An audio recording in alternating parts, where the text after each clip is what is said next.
119편 97절의 말씀입니다. 함께 읽겠습니다. 시작. 내가 주의 법을 어찌 그리 사랑하는지요. 내가 그것을 종일 작은 소리로 읊조리나이다. 예. 한 책의 사람 네 번째 시간입니다. 마음에 새기는 하나님의 말씀이라는 제목으로 해서 말씀의 은혜를 나누겠습니다. 우리가 하나님을 믿는다는 건 참 특권인데요. 대부분 그냥 믿는 사람의 자녀로 태어났기 때문에 습관적으로 교회를 다닐 경우가 많이 있습니다. 그것도 참 복이죠. 근데 대체로 많은 사람들이 사건을 통해 만나요. 어떤 사건을 통하여 살아계신 하나님과의 경험을 하는 거죠. 근데 사건으로만 우리 신앙의 기반이 만들어지지 않습니다. 하나님 그래서 우리에게 그 사건을 해석하는 눈을 허락하셨어요. 그게 바로 성경 말씀을 통해서 이 사건을 해석하고, 여러분 하나님 체험하고 경험한 사람이 얼마나 많습니까? 그런데 많은 치유자들, 많은 경험한 사람들이 다 해결하고 나서는 다 떠나버려요, 주님을. 그러나 주님이 누군지를 바르게 해석하는 사람들은 머물기 시작합니다. 그분과 그분의 말씀에 앞에서 무릎 꿇기 시작합니다. 그래서 성경이 중요해요. 하나님 경험한 것으로 만족하면 안 돼요. 하나님에 대한 깊은 이해함을 가지고 하나님을 알아가는 시간을 가져야 돼요. 누군가를 알아갈 때 깊어지잖아요. 이해함이 생기잖아요. 그리고 그분과 소통하게 되어지는 복이 임하기 시작합니다. 지난 시간에 우리가 이런 것들을 좀 나눴어요. 믿음이 생기고, 믿음 안에서 하나님께 나아갈 때 성령이 도와주시고, 그리고 성경의 말씀에 얘기하는 그 하나님이 창조의 하나님 되신 걸 알고, 우리는 믿는 사람이기 때문에 세상을 볼 때 무의미라든지 공포감을 갖고 안 봅니다. 아름다운 창조 세계로 봅니다. 이건 당연한 건데 세상 사람들은 그래 하질 못해요. 자연에 대해서, 만물에 대해서, 인생에 대해서 굉장히 무의미하고 부정적 시각을 많이 갖고 있습니다. 근데 우리는 세상을 볼 때 어떻게 봅니까? 아름답게 보는 거예요. 하나님의 형상대로 지음받은 사람들을 존귀하게 생각할 줄 아는 것이죠. 풍성한 시각들이 우리 안에 생기는 것입니다. 그리고 복음이 우리에게 준 것은 엄청난 선물입니다. 그죠? 죄와 저주로 하나님의 길을 벗어났던 인생 가운데 하나님께서 복음을 허락하셔서, 복음이신 예수님을 허락하셔서 내가 사는 건 내 힘으로 사는 게 아니라 은혜로 사는 거다. 하나님의 은총으로 사는 거다. 할렐루야. 얼마나 감사해요. 그죠? 누군가가 나를 무조건적으로 사랑할 수 있는 근거가 있다는 것은, 하나님 우리를 보실 때 그리스도가 보이면 그 사랑하는 자녀를 안으신다는 거예요. 한 번도 내던지지 않으세요. 품어 안으시죠. 여러분 복음은 그래서 해방이에요. 자유예요. 내 존재 자체를 받아들이게 하는 놀라운 은혜가 되는 줄로 믿습니다. 예? 누가 와가지고 널 사랑해, 축복해 라고 말해준 사람 누가 있습니까? 그죠? 요새 이렇게 돈을 주면 허그하는 그런 것 있는데 보니까 그러지 않아도 돼요. 값없이. 이게 복음이잖아요. 예수 그리스도께서 십자가로 내 생명을 샀다. 내가 너를 사랑한다. 여러분, 그래서 나도 나 스스로를 내 기준으로 보지 않는 거예요. 십자가를 품어 안고 나를 보기 시작하는 거예요. 그러면 어떻게 보입니까? 용납받은 자, 사랑받은 자, 하나님의 사랑의 대상으로 보이게. 이게 복음의 능력 아니겠습니까? 성경을 통해서 우리는 복음이 무엇인지 경험하기 시작하는 거예요. 용납함이 뭔지를 경험하는 거죠. 여러분 아이들에게 그래서 복음을 가르치려면 성경을 읽혀야 되는 거예요. 성경 이야기를 쫙 짜면 그리스도의 보혈이 나와요. 복음의 이야기가 나오는 것이죠. 그리고 하나 더, 삶을 살아갈 때 기도하고 말씀을 붙들고 이 하나님의 사랑의 눈으로 성경 말씀을 붙들고 기도할 때 하나님이 인도하신다는 거예요. 이번에 40일 내내 저는 기도하면 저녁마다 기도하면서 그 기도했어요. 하나님, 시편 23편 말씀이 다 꽂혔어요. 하나님, 쉴만한 물가로 인도해 주십시오. 쉴만한 물가로. 뒤돌아보니까 양재천가예요. 이거 마지막으로 어쨌든 계약이 돼야 돼요. 여러분 잘 분별해서 잘 될 수 있도록 기도하면 좋겠어요. 근데 어쨌든 이런 재미도 맛봐요. 하나님이 참 재미있게 일하신다. 여름에 북한 공동체를 도우려고 애를 많이 썼거든요. 정말 그분들이 집회 장소가 없어서 애쓸 때 도와드렸어요. 기쁨이 있었어요. 근데 그 이주은 목사님이, 북한 공동체 담임 목사님이 그때 크로바를 그 앞에 고민하면서 애쓸 때 크로바를 다 이렇게 발견했다 그래요. 그래서 저도 괜히 그런 마음이 들어서 하나 우리 이사할 때 크로바가 없을까요? 그러면서 맨날 여기 공원 위에 올라가서 크로바 찾았어요. 하나도 발견을 안 했어요. 하나도 없더라고요. 네, 그래서 어쨌든 그랬었어요. 뭐 어쨌든 그런데 부동산 만나러 가는 그 시간에 여기 신호등 바로 앞에 좌판대가 있어요. 사람은 무인 좌판대가 있는데 크로바로 파는 거예요. 제가 살게요, 안 살게요? 아니 일단 갖다 붙였어요, 제가. 일단 하나 샀어요, 제가 무인 좌판대에서. 재밌죠? 어쨌든 저는 그렇게 해서 하나님이 각 사람에게 말씀하고 계시고 인도하고 계신 하나님이라는 것을 우리 성도들이 경험하고 체험하고 해서 살아있는 믿음의 삶을 살아낼 수 있으면 좋겠습니다. 말씀으로 돌아가겠습니다. 골로새서 2장 3절의 말씀 함께 보겠습니다. 그 안에는 지혜와 지식의 모든 보화가 감추어져 있느니라. 주님 안에는 지혜가 있어요. 생명의 지혜가 있고 지식이 있습니다. 삶의 많은 부분에 지혜가 너무 필요하죠. 많이 배웠다고 해서 지혜가 있는 건 아니에요. 정말 삶을 살아오면서 정말 갖는 지혜들이 있어요. 연배가 많으신 분들이 갖는 지혜들이 있어요. 그런데 예수님께 이런 지혜와 지식이 보화처럼 있다라고 말합니다. 자, 골로새서 3장 16절입니다. 몇 주째 강조하는 구절입니다. 함께 이거는 읽어보겠습니다. 시작. 그리스도의 말씀이 너희 속에 풍성히 거하여 모든 지혜로 피차 가르치며 권면하고 시와 찬송과 신령한 노래를 부르며 감사하는 마음으로 하나님을 찬양하고. 그리스도의 말씀이 너희 속에 풍성히 거하면 그리스도 안에 지혜가 있고요. 말씀이 풍성히 거하면 지혜가 생겨서 서로 나누기 시작한다는 거예요. 주님이요, 말씀을 그냥 준 게 아니에요. 그죠? 이건 너희들의 축복이다. 말씀을 품어라 라고 말씀하면서 말씀 너희에게 풍성히 거하기를 원한다. 그래서 하나님을 경험하고 하나님께 감사하는 그런 마음으로 찬양하기를 원한다라고 말합니다. 자, 오늘은요, 그런데 그런 감사함으로 노래하고 인생을 해석하고 추수감사절이니까 한 번 더 머물러서 여러분 감사는요 조건 때문에 감사하기도 하지만 믿음이 강해지면 절대 감사로 넘어가 버립니다. 모든 걸 만나도 주님 안에서 감사할 수 있는 믿음이 생깁니다. 이걸 뭐라고요? 조건 감사가 아니라 절대 감사예요. 인생에 주님 앞에 갈 날이 된다든지 아니면 깊은 기도에 들어간 사람들이 하나님과 동행한 사람들의 특징이 뭐냐? 이 감사의 영과 태도가 생깁니다. 감사합니다. 감사합니다. 예전에 코미디 프로그램에서 했던 정말 좋았던 프로그램이 있었어요. 감사합니다라고. 아세요? 예. 나이 드신 분과 안 드신 분이 차이가 나죠, 이게. 할렐루야. 아니, 그러니까 젊은 사람은 잘 몰라요? 옛날에 그거 알아요? 감사합니다. 할렐루야. 감사합니다. 뭘 보든지 감사합니다. 그래서 말도 안 되는 거 갖고 감사해서 웃기는 그런 프로그램이 있었어요.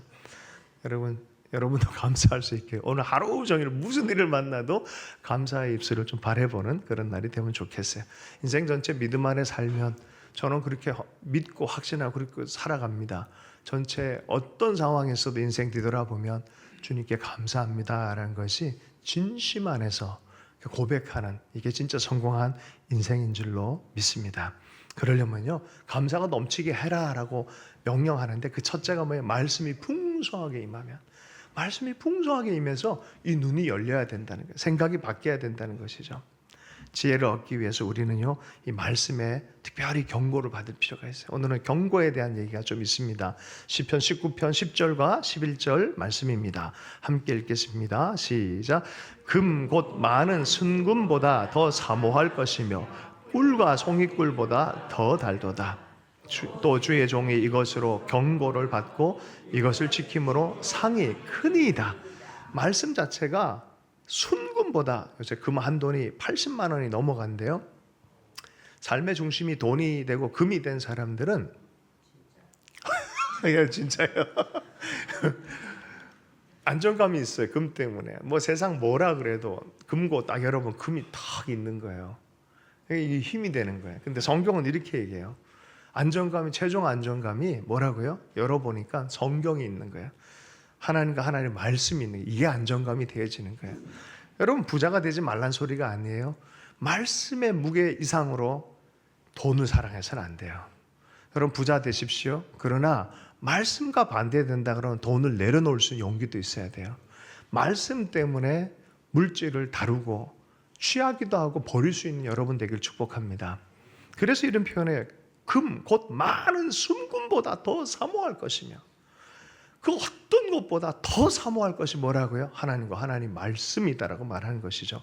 그렇게 해서 상을 받는다는 거예요. 그 경고를 받는 것이죠. 디모데전서 6장 9절 10절 말씀입니다. 함께 읽겠습니다. 부하려 하는 자들은 시험과 올무와 여러 가지 어리석고 해로운 욕심에 떨어지나니 곧 사람으로 파멸과 멸망에 빠지게 하는 것이라. 돈을 사랑함이 일만한 악의 뿌리가 되나니 이것을 탐내는 자들은 미혹을 받아 믿음에서 떠나 많은 근심으로 자기를 찔렀도다. 주 예수 그리스도와 그의 말씀이 지성소의 중심에 있어야 되는데 돈은 그것을 위해서 사용할 줄 알아야 되는데 반대로 돼버리면은 자기를 찌르는 인생이 돼버린다는 거예요. 결국 이것으로 시험을 당하는 일들이 있다는 것이죠. 여러분 말씀을 더 사모할 수 있기를 축복합니다. 지난주에 한 목사님께서 연락을 주셨어요. 요 위에 보면 신동아 아파트에 사시는 분이세요. 가끔 산책하다 저를 만나고 둘이서 목사님 그래서 또 다시 재회가 되어진 목사님이신데 이분이 신한은행을 세우는데 최초의 멤버였던 분이에요. 40년 뱅커로 살으셨습니다. 17년 이상을 지점장으로 사셨고 사실 행장이 되실 분인데 자기는 그걸 고사하고 처음부터 하나님 말씀한 게 있어서 그냥 40년 뱅커로 사셨고 나중에 예수전도단 활동을 하시면서 10년 동안 BDT에서 제자들 700명 키워내셨고요. 그리고 마지막에 일본 선교사를 가려고 그러다가 갑자기 하나님이 나타나셨어요. 몹쓸 병에 걸려서 죽을 지경에 있었는데 의사들도 노모 이런 상태였는데 방 앞에 예수님이 나타난 거예요. 예수님이 나타나서 살려준 거예요. 그리고 일본 선교사가 아니라 내가 교회를 이렇게 사랑한다. 한국과 교회에 대해서 품어주지 않겠냐. 주님이 말씀하셨다는 거예요. 그러니 이분이 그 늦은 나이에 목회자가 되셨어요. 그래서 젊은 아이들 위해 섬기고 계시고 한 달에 한 번 모이는 희한한 특이한 교회예요. 제자들과 더불어. 방송으로 매주마다 설교를 하고 한 달에 한 번씩 어디서 모이냐? 이 건물 옆에 보면 하림이라고 있어요. 하림 2층에 카페 안에 모임 장소가 있습니다. 궁금한 분들은 한번 가보시기 바랍니다. 네, 거기 가서 10여 명 가족 공동체 연세가 80 가까우세요. 그죠? 돈 벌고 명예를 취했다면 계속 그 길을 가야 되는데 주님 만난 걸 어떻게 해요? 그리고 나라를 품어요. 만나면요 나라에 대해서 얘기하고 교회에 대해서 여전히 마음이 뜨거우세요. 예수의 사람으로 사람들 세워가기를 너무 소망하는 것이죠. 제가 이희돈 장로님 얘기 자주 하잖아요. 월드 트레이드 센터 CEO 하셨던 분. 이분이 영국을 공부하러 갈 때 엄마가 돈 없는 가정에서 가니까 봉투를 하나 마련해 줬다 그러잖아요. 봉투를. 그리고 이희돈 장로님이 이거 뭐 좀 한 학기는 버티겠다 싶어서 영국에 가자마자 비행기 타자마자 봉투를 딱 꺼냈대잖아요. 딱 열어봤더니 돈이 아니라 수표가 아니라 편지가 하나 딱 나왔대잖아요. 편지 길게 쓴 것도 아니고 한 줄 썼대잖아요. 뭐였게요? 조상의 하나님이 너를 보호하시리라. 끝. 뭐겠어요? 여러분 만약에 부모님이 그런 식으로 딱 줬다. 여러분은 믿음이 있다면 우와 하겠지만 믿음이 없다면 어떻게 되겠어요? 던지겠지 않을게요? 여러분 근데요 진짜 기적이에요. 그분의 간증을 꼭 들으십시오. 이희돈 장로님 젊은이들 특별히 믿음으로 사는 게 뭔지를 가르쳐주는 거예요. 어릴 때부터 알아야 돼요. 어떤 물질로 어떤 걸 사는 거 아니에요. 살아계신 하나님과 함께 사는 법을 꼭 배우기를 축복합니다. 제가 60 가까이 됐을 때 만났어요. 근데 하나님이 감동을 주는 거예요. 더 열심히 섬겨라. 더 열심히. 아니 그분 되게 열심히 섬기는 분인데 저도 모르게 툭 튀어나와서 기도를 이렇게 해드린 거예요. 왜 이런 기도가 나오지? 그랬거든요. 60쪽은 넘어서 주님이 데려가셨어요. 네. 주님은 아셨구나. 저는 개인적으로 그런 생각 들어요. 여러분 시간이 무한정이 있지 않습니다. 우리에게 주어진 시간을 하나님을 위해 섬겨가는 그런 보람된 시간으로 가치를 계속 모아가야 돼요. 돈 모으는 것도 그 의미 때문에 모으길 축복합니다. 돈 모으지 말란 소리가 아니에요. 뭘 위해서 사는지에 대한 분명한 의식을 가지라는 소리입니다. 자동차에 경고등이 있다 그러면 여러분 계속 그 자동차 운전하겠습니까? 그리고 뭔가 문제 생겼으니까 고치지 않으면 문제가 있잖아요. 정비소 갖다 줘야죠. 고쳐야죠. 근데 말씀이 우리 삶을 향해서 경고등을 딱 켜고 있는데 고치지 않는다는 게 어리석은 거 아니겠습니까? 경고등이 오면, 말씀의 경고등이 오면 스톱해서 뭔가 잘못됐지 회복하고 말씀으로 가져오는 것이 지혜인 줄로 믿습니다. 경고가 생명을 주는 것이죠. 오늘날 우리가 말씀이 너무 흐려져 가지고 말씀에 무게감 없이 살아가요. 대충 살아갑니다. 성경 말씀 한 구절을 보겠습니다. 고린도전서 6장 18절의 말씀입니다. 함께 읽습니다. 음행을 피하라. 사람이 범하는 죄마다 몸 밖에 있거니와 음행하는 자는 자기 몸에 죄를 범하느니라. 출애굽기 20장 13절 16절 말씀입니다. 십계명의 한쪽은 하나님을 향한 것이고 한쪽은 사람을 향한 윤리에 대한 얘기를 합니다. 이것이 연결되어 있습니다. 하나님을 사랑하고 섬기는 자들은 이렇게 마땅히 살 것이다라고 말씀이 경고하고 있습니다. 함께 읽겠습니다. 13절부터 16절까지 말씀입니다. 시작. 살인하지 말라, 간음하지 말라, 도둑질하지 말라, 내 웃에 대하여 거짓 증거하지 말라. 여러분, 이 말씀들이 무시가 돼서 수많은 사람들이 감옥에 들어가 있습니다. 영적으로도 마찬가지예요. 말씀이 무시가 되어지면 이런 파산의 일들이 많이 생기는 것이죠. 제가 얼마 전에 노무현 대통령 얘기를 듣고 나서 개인적으로 대단했구나라는 생각을 잠깐 하게 된 케이스가 있어요. 노무현 대통령이 정상들, 국가 정상들 만나서 만찬을 하잖아요. 근데 이분이 술을 좋아하시는 분이었거든요. 막걸리도 마시고 뭐 많은 걸 마시는데 나중에 알려준 것은 이분이 국가 정상들의 만찬을 할 때 포도주를 이렇게 마실 때 이분은 포도주가 아니었대요. 그럼 뭐냐? 포도즙이었대요. 할렐루야. 감동 안 됩니까? 왜? 정신 말짱해야 이건 지금 국가를 위한 일이다라는 의식이 있었던 거예요. 성경 말씀에 그래. 너희가 왕이냐? 그러면 포도주 쳐다도 보지 마라.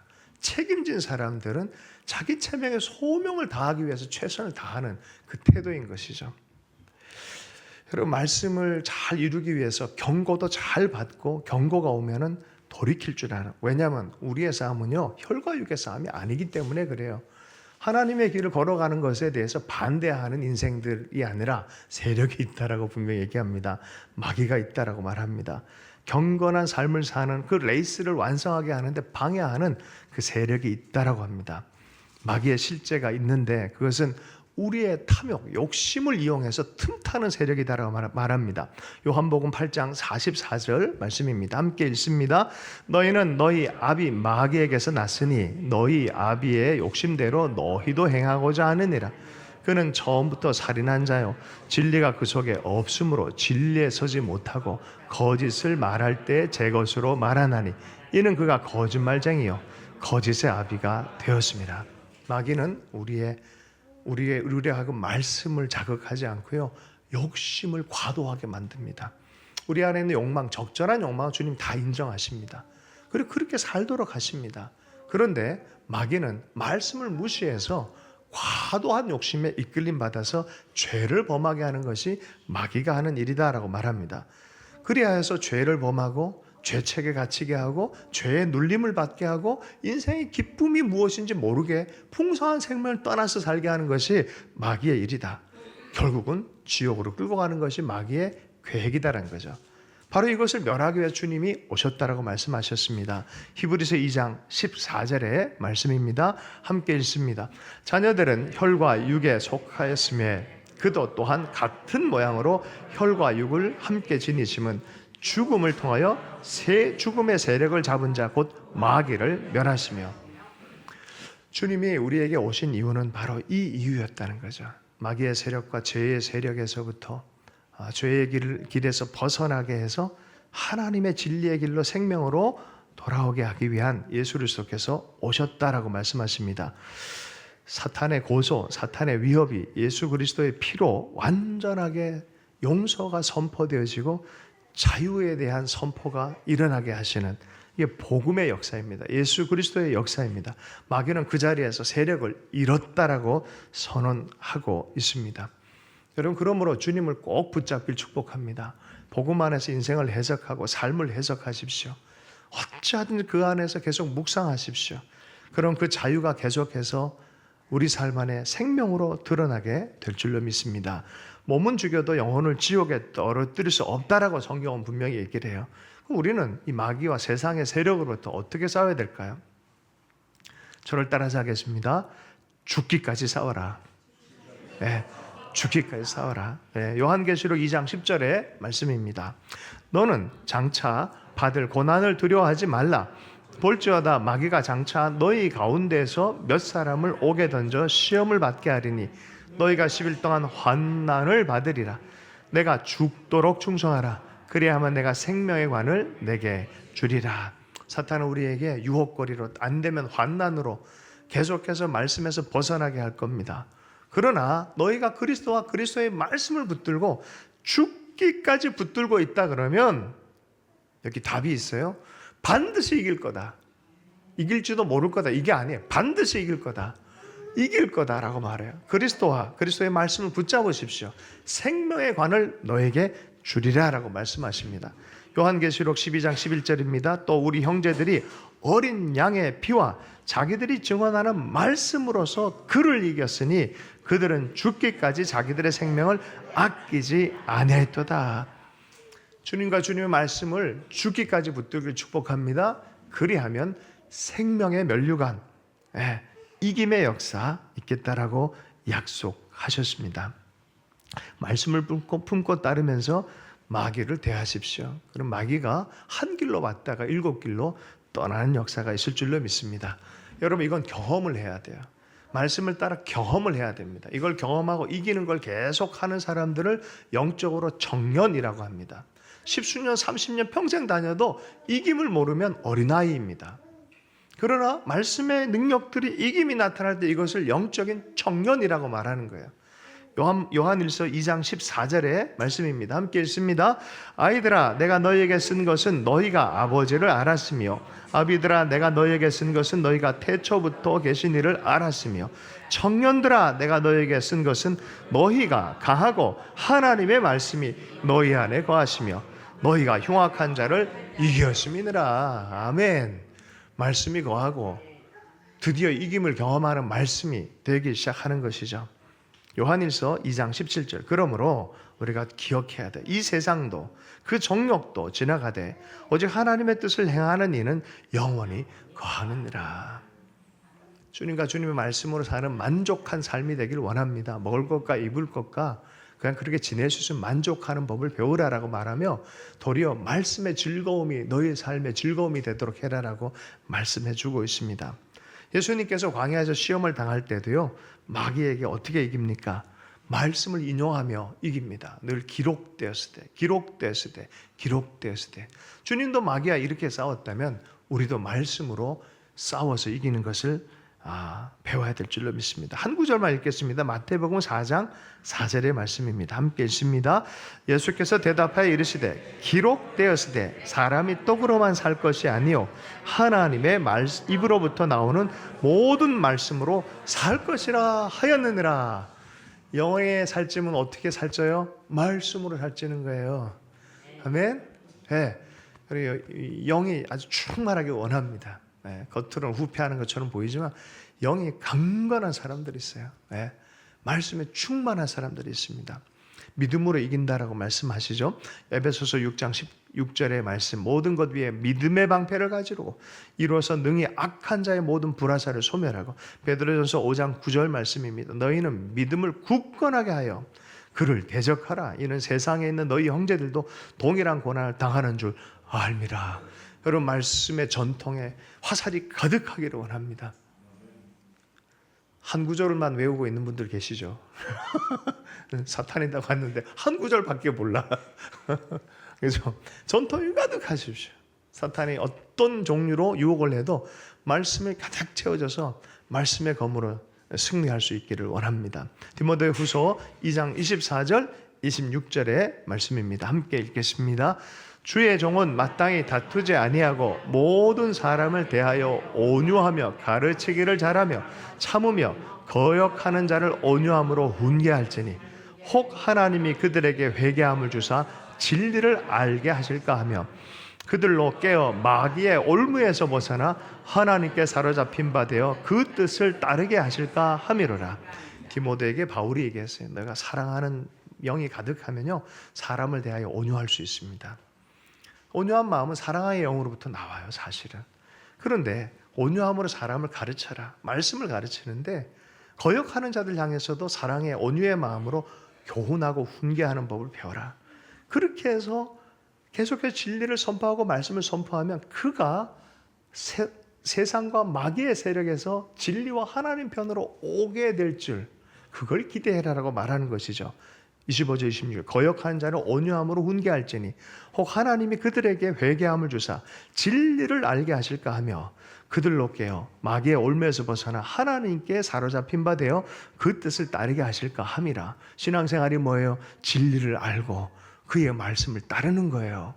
그런데 말씀을 따르지 않는 신앙생활이 어떻게 있을 수 있겠습니까? 주님과 주님의 말씀을 따르는 여러분 되기를 축복합니다. 이게 발동이 걸려야 돼요. 발동이 걸려야 돼요. 자동차도요 그냥 안 가요. 어떻게 합니까? 스타트를 켜야 돼요. 그죠? 이건 내가 해야 되는 거예요. 성경이 그냥 읽혀집니까? 어떤 중국에서 어떤 아이가 공부한다고 하면서 잘 안 읽혀지니까 얘가 그러더라고요. 한 장씩 넘겨가면서 이렇게 해서 머리에 올려놓더라고요. 이렇게. 이 자동스럽게 절대 그렇지 않습니다. 성경은 어떻게 해요? 피십시오. 읽으십시오. 묵상하십시오. 그게 내재적으로 와야 돼요. 그럴 때 성경은요 알려지기 시작합니다. 하나님이 경험되게 되는 줄로 믿습니다. 여러분 이 말씀을 따라 살아갈 때 자유함이 뭐고 생명은 더 풍성하고 살아계신 하나님이 우리를 인도하고 계신다는 것을 경험해요. 엄청난 안정감이 생기게 해요. 인생 하나도 안 풀려도요 그 하나님이 내 삶에 역사하기 시작하는 걸 알기 시작하고 경험하기 시작. 그때부터 인생이 대로가 열리기 시작해요. 주님 나 사랑하시는구나. 나와 함께 하시는구나. 또 주님께는 지혜가 있으니 더 길을 열어가겠구나. 어떤 상황이 오면 이번엔 또 어떻게 하실까? 여러분 믿음의 걸음, 기도와 말씀으로 그렇게 거룩한 삶을 살아가는 줄로 믿습니다. 시편 1편 2절과 3절의 말씀을 읽도록 하겠습니다. 함께 읽습니다. 오직 여호와의 율법을 즐거워하여 그의 율법을 주야로 묵상하는도다. 그는 시냇가에 심은 나무가 철을 따라 열매를 맺으며 그 잎사귀가 마르지 아니함 같으니 그가 하는 모든 일이 다 형통하리로다. 말씀이신 예수 그리스도 또 그의 말씀을 계속해서 묵상할 때 시냇가에 심은 나무가 철을 따라 열매를 맺으며 그 잎사귀가 마르지 않음 같이 그가 하는 모든 일이 다 형통하리로다. 문자 그대로 믿기를 축복합니다. 느린 것 같아도 빠릅니다. 가나안에 이제 여호수아가 여리고성이란 큰 성 앞에 있고 전쟁을 해야 되는데 주님이 부탁한 게 하나 있어요. 무슨 부탁입니까? 칼을 갈아라 라고 했습니까? 체력 훈련하라 그랬습니까? 아니죠. 좌로나 우로나 치우치지 말고 여호와의 말씀을 묵상하라, 네 입에 두라, 기억하라 라고 말했죠. 여러분 믿음의 사람의 영적 비결이에요. 아침 저녁으로 묵상하십시오. 말씀이 기적을 일으키고 승리를 주고 형통케 하는 것을 여러분 경험하게 하는 것이 주님의 뜻인 줄로 믿습니다. 내 힘으로 많이 해봐요. 밖으로 광야 나가서 새 잡으러 돌아다녀 보십시오. 내가 여러분에게 오늘 명령해가지고 한 마리라도 잡아오면 제가 100만 원씩 드리겠습니다. 잡는 사람 거의 없을 거요. 맨손으로 못 잡을 거요. 근데 주님이요 바람 불게 해주면요 60만 대군을 먹이는 메추라기가 떨어진 역사가 있을 줄로 믿습니다. 살아계신 하나님을 믿는 사람들에게는 말씀의 존중의 태도를 통해서 하나님이 통로를 만들어 가실 거예요. 여러분 믿으십시오. 말씀 안에 살아가는 우리가 되길 원합니다. 이러려면요 말씀에 대한 기쁨이 생겨야 돼요. 열정이 생겨야 돼요. 예레미야서 15장 16절 말씀입니다. 만군의 하나님 여호와시여 나는 주의 이름으로 일컬음을 받는 자라. 내가 주의 말씀을 얻어 먹었사오니 주의 말씀은 내게 기쁨과 내 마음의 즐거움이오나. 이 말씀이 즐거움이 되길 축복합니다. 이런 세계가 있구나. 영적 세계죠. 성령과 말씀이 같이 역사하는 세계입니다. 오늘 말씀 마무리하면서 시편 119편 97절의 말씀입니다. 함께 읽겠습니다. 시작. 내가 주의 법을 어찌 그리 사랑하는지요. 내가 그것을 종일 작은 소리로 읊조리나이다. 아멘. 신비가 되신 예수님과 달콤한 시간, 특별히 말씀 안에서 가지는 이 계절이 됐으면 좋겠습니다. 어저께 젊은이들의 모임이 있어서 새벽 예배 마치고 곧바로 가서 성찬식 집례하고 말씀을 나눴어요. 이 젊은 아이들 다들 바이링걸 하는, 그러니까 영어도 쓰고 한국말 하고 한국에 사는 외국계 아이들이에요. 한국인처럼 보이지만 다 아주 귀한 아이들이에요.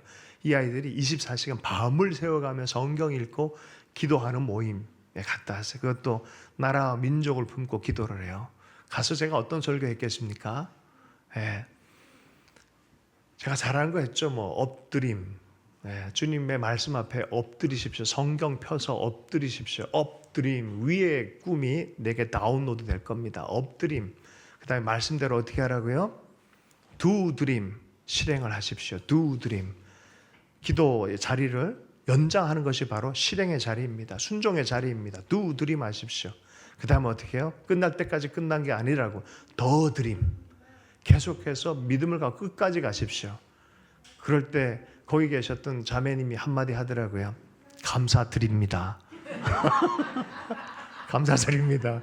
여러분 그렇게 살 때 감사로 마무리한 인생이 될 줄로 믿습니다. 마음에 새긴 사랑, 마음에 새긴 말씀으로부터 시작하는 줄로 믿습니다. 주신 말씀 붙들고 결단의 기도 함께 드리도록 하겠습니다. 우리 그렇게 기도해 좋겠어요. 주님, 시편의 저자처럼 우리도 이런 열정과 감동이 있기를 원합니다. 다시 한번 말씀 앞에 아침에는 큐티, 저녁에는 영적인 감사 일기. 모닝에는 큐티, 나잇에는 다이어리. 할렐루야. MQD 아니지 ND. 할렐루야. 그렇게 그런 결단과 감사의 기도로 좀 마무리하도록 하겠습니다. 함께 기도하십시다. 하나님 아버지, 우리가 또 주의 말씀 앞에 머물기를 원합니다. 혹시 거리가 떨어진 그런 마음이 있다면 다시 한번 주님 우리를 끌어당겨 주십시오. 우리 결단하며 나갑니다. 살아계신 하나님과 그 말씀에 내 삶을 엮기를 결단합니다. 다시 한번 새롭게 해주십시오. 형통이 무엇인지, 참된 형통이 무엇인지 경험하며 살 수 있도록 살아계신 하나님과 그 말씀, 성령을 통하여 역사하는 선한 열매의 삶, 형통의 삶 살 수 있도록 역사해 주실 줄로 믿습니다. 주의 말씀의 열정이 충만하게 해주십시오. 우리가 감사하며 사는 그런 인생이 되게 해 주실 줄로 믿습니다. 감사하며 예수님 축복하며 기도했습니다.